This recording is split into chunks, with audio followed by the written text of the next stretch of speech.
I got this.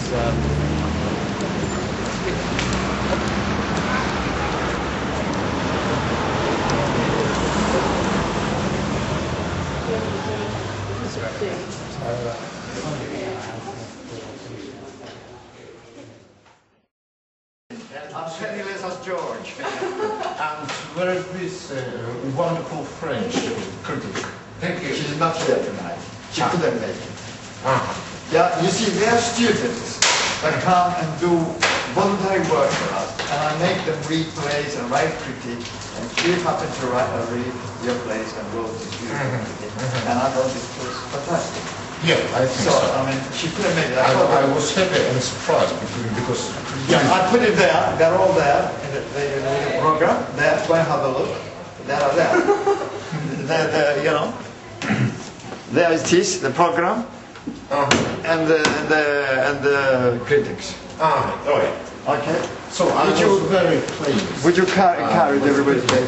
Yes. I was actually surprised that it was so clever.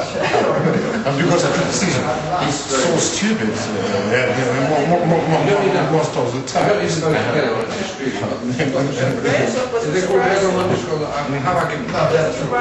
So would you one of them? Yeah. Surprised you when it was extremely clever. I was educated as a critic actually. I never actually imagined myself a dramatist because I was educated in Hungary. It is just by some strange mistake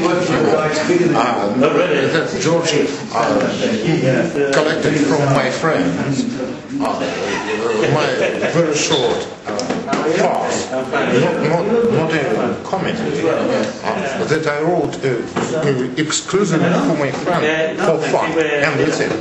But he picked it up and staged it, and it was last year.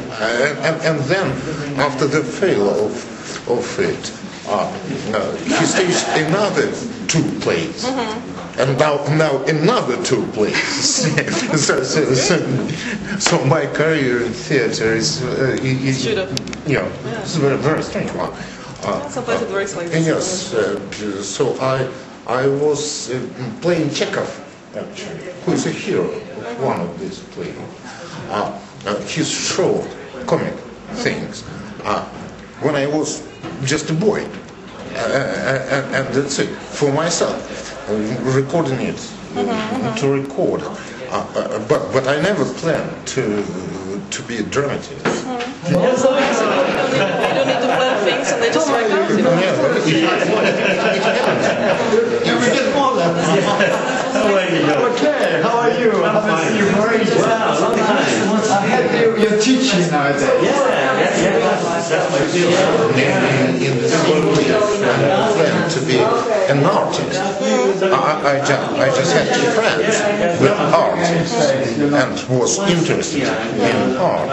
And then I started to make art myself. And that's it. No formal education. So in drama, it was from Moscow University. I was involved in learning theoretically drama, but never dreamed to be a dramatist myself. But it can be. I think that when you are surrounded with people, so it's easy to get. So now you are a dramatist. How do you feel about being a dramatist? How? Completely virgin. Completely virgin. That's the point. So I never wrote drama.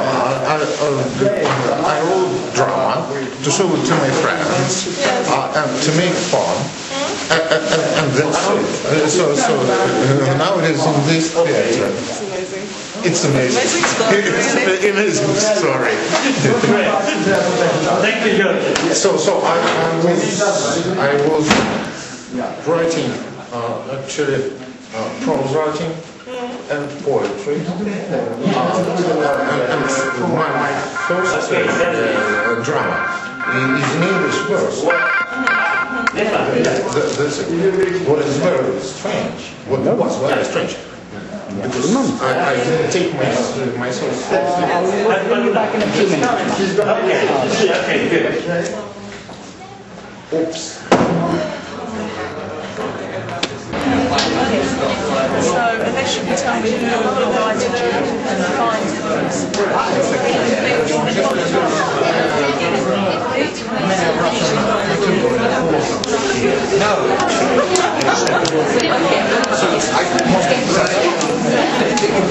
Chekhov, Dostoevsky, things like that, but not many really contemporary plays in London, especially in Edinburgh. There are some things, but not in London. So already only London. I'm only one in London anymore. Yeah, I mean contemporary one. And that's the point. Because contemporary Russian drama it is not so interesting as classic one. And it's natural that it is played classics, Russian classics. And even Russian classics is not so often. Even Chekhov, for example, one time in 3 years, 4 years, something like that. And Russian drama, contemporary Russian drama, is absent, completely absent.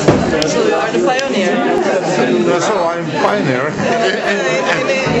in London. So in Edinburgh, they have some Russian staging, but not in London, not at all.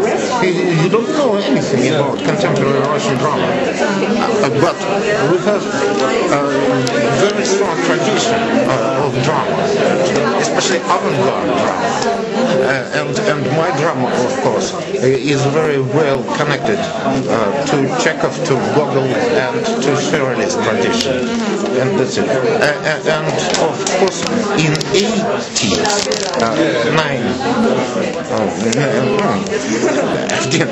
1980s, it was very interesting underground tradition, especially in Moscow and Petersburg, and I was heavily influenced by this tradition as well.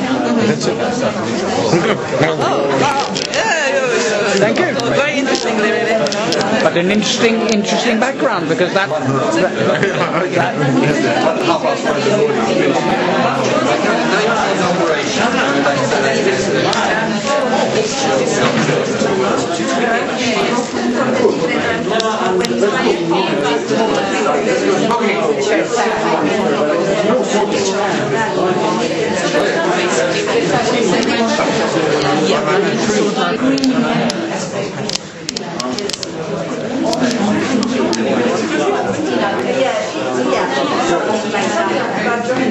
for example, the walls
Is that one canvas that you're going to open over again? Yes.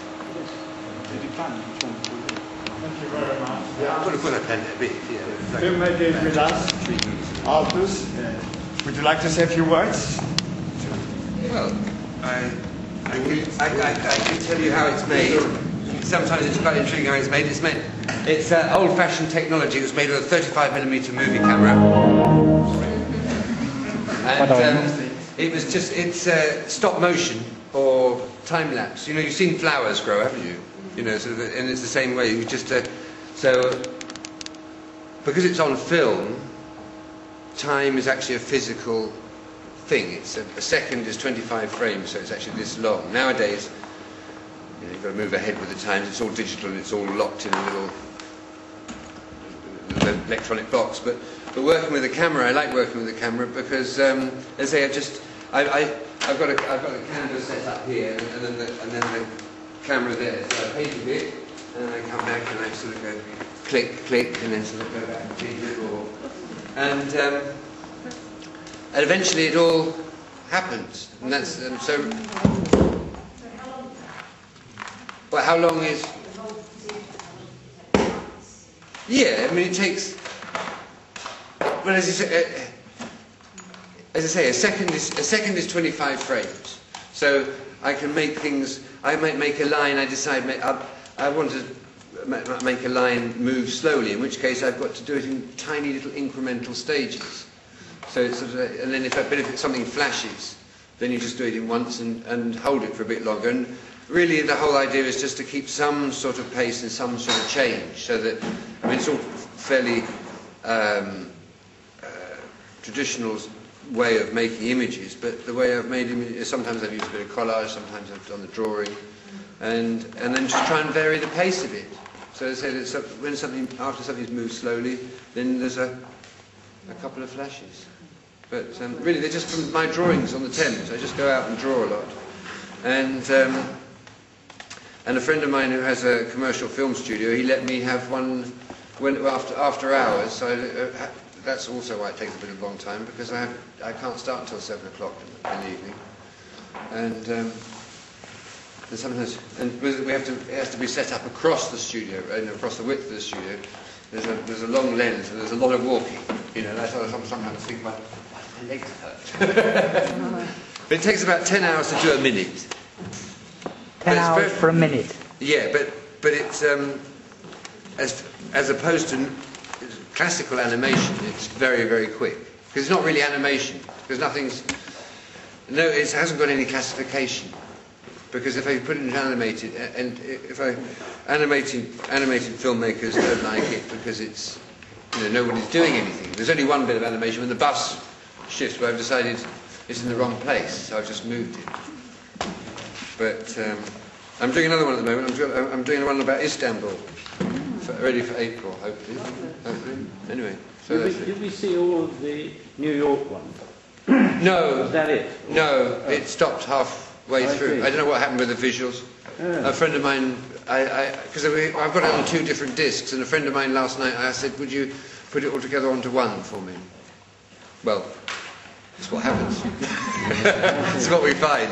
Nothing. So How big is your canvas? The canvas is about this sort of size. Yeah, not very big, but not very small either. I mean, I've actually the Istanbul film is I'm making a slightly smaller canvas. This is just any easier. There's some other statements being made in the New York one. Yes, it's another thing. Yeah. But it's such a pity we couldn't see the whole. Oh, yeah. Well, it's technology. Yeah, the other one is the New York one is photographs. Oh, clearly it's photographs. And what I do is I twist the. Well, you can see how I twist it. I mean, what I do is I look at it as an abstract pattern. And what I do is I go around. I walk around the city and I draw on the street drawing. And so I keep a sketchbook, and the other thing I have is a big folded sheet, and I have this big bit of poster paper which is 5 foot by 4 foot, and I fold it up like a map, and I go around and I just use it, just drawing whatever catches my eye, and then at the end of the day I unfold it and I've got these images, and then when after I've been walking around and drawing for 2 weeks, I have got a picture of the city, and then I start looking at the photographs as if they were stains on the wall. So I just associate the meaning from it. All classical drawing. If you're trained in the French and English tradition of drawing, you dissolve everything. You dissolve meaning every time you draw something. You just turn it into abstract shapes. It just as you put them together, it rematerializes, and our pattern-forming minds. You know? Anyway, that's enough. Thank you.